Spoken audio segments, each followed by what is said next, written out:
I'm very hopeful. It's hard to predict these things, but my sense from the current Holy Father, Pope Leo, is that he seems to be detached from the terms of the post-Vatican II battles as they have been set for the Yes. last 50 years, which, if that intuition is correct, I think is very hopeful. I have a kind of working theory right now. I've tested it on some Dominicans who don't agree with me, but that's the way Dominican life goes.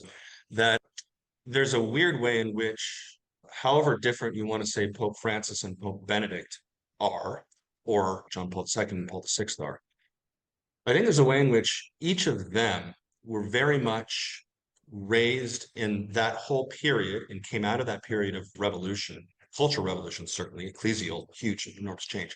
And so the way they would come at issues was often on either side of those and negotiating the ideological debates within the terms that were set in the 60s and 70s.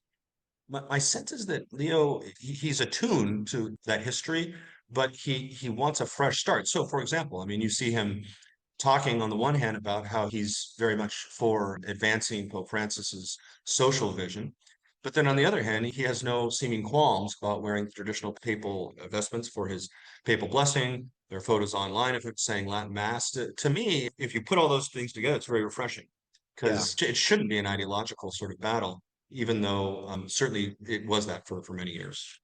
I too am hopeful. Zoom way out. You ask a Melkite, for instance, or an Mm, Eastern Catholic about the mm, whole drama between, it's like Latin yeah, was originally the vernacular. I mean, that's why it was a thing. That's the new thing is Latin, the yeah, Vulgate, right? The vulgar tongue. And in some respects, the Greek matters because that's what's authoritatively guaranteed as divinely inspired for scripture.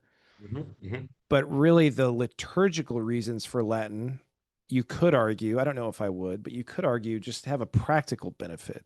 That is, there's a solidity and an impermeability. In other words, the bug becomes the feature. It's a dead language, so it can't change. You can't Yeah, really add a word to the Latin dictionary. I guess you could. You'd have to invent a Latin word for automobile or something. sure, That's easy sure. enough. But the So impermeability is what helps preserve the tradition as it's yeah, conveyed.